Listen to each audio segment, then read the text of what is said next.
ರಾಜ್ಯ ಸರ್ಕಾರಕ್ಕೆ ಅಧಿಕಾರ ಇದೆ, ಬದಲಾಯಿಸಿದ್ದೀವಿ. ರಾಜ್ಯ ಸರ್ಕಾರಕ್ಕೆ ಬದಲಾಯಿಸ್ತಕ್ಕಂಥ ಅಧಿಕಾರ ಇದೆ, ಅದನ್ನ ಮಾಡಿದ್ದೀವಿ. ಬಟ್ ಅದಕ್ಕೊಂದು ಇತಿಹಾಸ ಇತ್ತು, ಅದನ್ನ ತಿರುಚಿ ಕೆಲಸ ಮಾಡ್ತಿದ್ದಾರೆ ಅಂತ ಹೇಳಿ ಕುಮಾರಸ್ವಾಮಿ ಅವರು.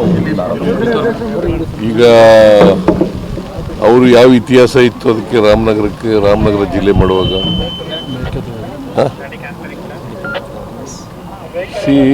ಇವೆಲ್ಲವೂ ಕೂಡ ಡಿಸಿಷನ್ಗಳು ಈಗ ಜನ ಅಭಿಪ್ರಾಯದ ಮೇಲೆ ಮಾಡಿದ್ದಾರೆ. ಜನಾಭಿಪ್ರಾಯ ಬೆಂಗಳೂರು ದಕ್ಷಿಣ ಜಿಲ್ಲೆ ಮಾಡಬೇಕು ಅಂತ ಹೇಳಿದ್ದಾರೆ, ಅದು ಮಾಡಿದ್ದಾರೆ. ಸರ್, ನಿನ್ನೆ ಸುಪ್ರೀಂ ಕೋರ್ಟ್ ಒಂದು ಅಬ್ಸರ್ವೇಷನ್ ಮಾಡಿದೆ, ಇಡಿಎಸ್ ಕ್ರಾಸ್ ಇಟ್ ಲಿಮಿಟ್ಸ್ ಅಂತ ಅಂದ್ಬಿಟ್ಟು.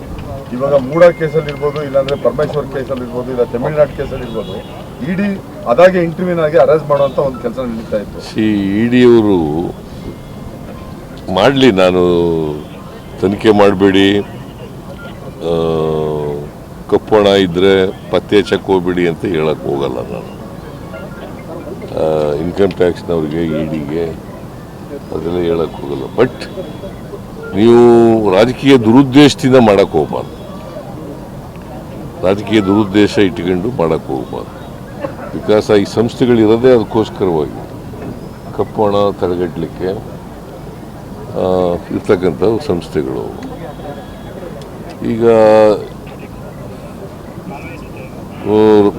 ಪರಮೇಶ್ವರ ಇದು ಕೇಸ್ನಲ್ಲಿ ಅದು ಬಹುಶಃ ರಾಜಕೀಯ ಪ್ರೇರಿತ ಅಂತ ಅನಿಸುತ್ತೆ ನನಗೆ.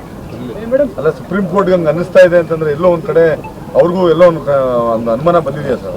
ಅಲ್ಲ, ಸುಪ್ರೀಂ ಕೋರ್ಟ್ ಅವರು ಅಬ್ಸರ್ವೇಷನ್ ಮಾಡಿದ್ದಾರೆ. ಅವರು ನೀವು ನಿಮ್ಮ ಮಿತಿಯನ್ನು ಮೀರ್ತಾ ಇದ್ದೀರಿ ಅಂತ ಮಾಡಿದ್ದಾರೆ. ಗೊತ್ತಿಲ್ಲ ನನಗೆ, I don't know the facts of the case. But ಅವರ ಅಬ್ಸರ್ವೇಷನ್ನು ಯಾವ ಕಾರಣಕ್ಕೆ, ಯಾವ ಆಧಾರದ ಮೇಲೆ ಮಾಡಿದ್ದಾರೆ ಅನ್ನೋದು ಆ ಜಡ್ಜ್ಮೆಂಟ್ ನೋಡಬೇಕು, ಆರ್ಡರ್ಸ್ ಡೀಟೇಲ್ಸ್ ಆಗಿ ನೋಡಬೇಕು. ಸರ್, ಈಗ ರಾಜ್ಯದಲ್ಲಿ ರೇಪ್ ಅಂಡ್ ಮರ್ಡರ್ ಕೇಸ್ಗಳು ಪ್ರಕರಣಗಳು ಹೆಚ್ಚಾಗ್ತದೆ ಸರ್. ಮೈಸೂರಿನಲ್ಲೂ ಕೂಡ ಮೊನ್ನೆ ಒಂದು ಇನ್ಸಿಡೆಂಟ್ ನಡೆದಿದೆ. ಅದಕ್ಕೆ ಜಾಸ್ತಿ ಆಗ್ಬಿಟ್ಟು ಏನಾದ್ರು ಕ್ರಮ ತಗೊಳ್ತೀವಪ್ಪ, ಕಾನೂನು ರೀತಿ ಕ್ರಮ ತಗೊಳ್ಳೇಬೇಕು.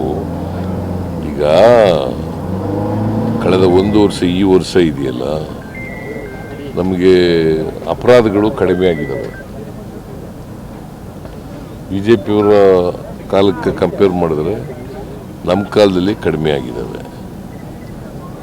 ಸೊ ಅದರಿಂದ ಅಪರಾಧಗಳನ್ನು ಸಂಪೂರ್ಣವಾಗಿ ಇಲ್ದಾಗ ಮಾಡಿಬಿಡ್ತೀವಿ ಅಂತ ಹೇಳಕ್ಕೆ ಹೋಗಲ್ಲ. ನಾನು ಕಡಿಮೆ ಮಾಡಲಿಕ್ಕೆ ಪ್ರಯತ್ನ ಮಾಡ್ತೀನಿ. ಸರ್, ಏಷ್ಯನ್ ಕಂಟ್ರೀಸಲ್ಲಿ ಸಿಂಗಪೂರ್, ಹಾಂಗ್ಕಾಂಗ್ ಇಲ್ಲೆಲ್ಲ ಕೋವಿಡ್ ಕೇಸಸ್ ಜಾಸ್ತಿ ಆಗಿದೆ. ಬಟ್ ಸೆಂಟ್ರಲ್ ಗೌರ್ಮೆಂಟ್ ಇವತ್ತವರೆಗೂ ಬರೋರ್ನ ಹೋಗೋರ್ನ ಒಂದು ಟೆಸ್ಟ್ ಮಾಡ್ತಾ ಇಲ್ಲ. ಬಟ್ ಅದು ರ್ಯಾಪಿಡ್ ಆಗಿ 40% ಇನ್ಕ್ರೀಸ್ ಆಗಿದೆ ಒಂದು ವಾರದಲ್ಲಿ. ಈ ಕ್ರಮ ಇಲ್ಲಿ ಏರ್ಪೋರ್ಟ್ ಅಲ್ಲೂ ಮಾಡ್ತಾ ಇಲ್ಲ, ಗೌರ್ಮೆಂಟ್ ಆಫ್ ಇಂಡಿಯಾನು ಮಾಡ್ತಾರೆ, ಯಾರು ಮಾಡ್ತಾ ಇಲ್ಲ. ಅಕಸ್ಮಾತ್ ಈ ತರದ ಕ್ರಮ ತಗೊಂಡೇ ಇದ್ರೆ ಮುಂದಿನ ದಿನಗಳಲ್ಲಿ ತೊಂದರೆ ಆಗಲ್ವಾ ಸರ್? ಲಾಸ್ಟ್ ಟೈಮ್ ಅನುಭವದಲ್ಲಿ ಡೆಫಿನೆಟ್ ಆಗಿ ತೊಂದರೆ ಆಗುತ್ತೆ. If such being the case, government of India has to take a decision. ಕೂಡಲೇ ಅದನ್ನು ತಡೆಗಟ್ಟಲಿಕ್ಕೆ ಮಾಡಬೇಕು. ಸರ್, ಯಂಗ್ ಇಂಡಿಯಾ ಲಿಮಿಟೆಡ್ಗೆ ಸರ್ ಡಿ.ಕೆ. ಶಿವಕುಮಾರ್ ಅವರು ಹಾಗೂ ಸುರೇಶ್ ಅವರು ಒಂದು ದೇಣಿಗೆ ಕೊಟ್ಟ ವಿಚಾರಕ್ಕೆ ಸಂಬಂಧಪಟ್ಟಂತೆ ಚಾರ್ಜ್ ಶೀಟ್ ಸಲ್ಲಿಕೆ ಮಾಡಿದ್ದಾರೆ ಸರ್, ಅವ್ರ ವಿರುದ್ಧ ಕ್ರಮಕ್ಕೆ ಅಂತ. ಯಾರು? ರೇವಂತ್ ರೆಡ್ಡಿ ಮತ್ತೆ ನಾಲ್ವರ ವಿರುದ್ಧ ಸರ್, ಯಂಗ್ ಇಂಡಿಯಾ ಲಿಮಿಟೆಡ್ ಅದಕ್ಕೆ ದೇಣಿಗೆ ಕೊಟ್ಟರು ಅನ್ನೋ ಕಾರಣಕ್ಕೆ ಸರ್. ಈಗ ದೇಣಿಗೆ ಕೊಡೋದು ತಪ್ಪ? ದೇಣಿಗೆ ಕೊಡೋದು ತಪ್ಪೇನಲ್ಲ. ಹೆಚ್ಚಿನ ವಿಡಿಯೋಗಳಿಗೆ ಪ್ರತಿಧ್ವನಿ ಯೂಟ್ಯೂಬ್ ಚಾನೆಲ್ ಸಬ್ಸ್ಕ್ರೈಬ್ ಮಾಡಿ, ಬೆಲ್ ಐಕಾನ್ ಕ್ಲಿಕ್ ಮಾಡಿ.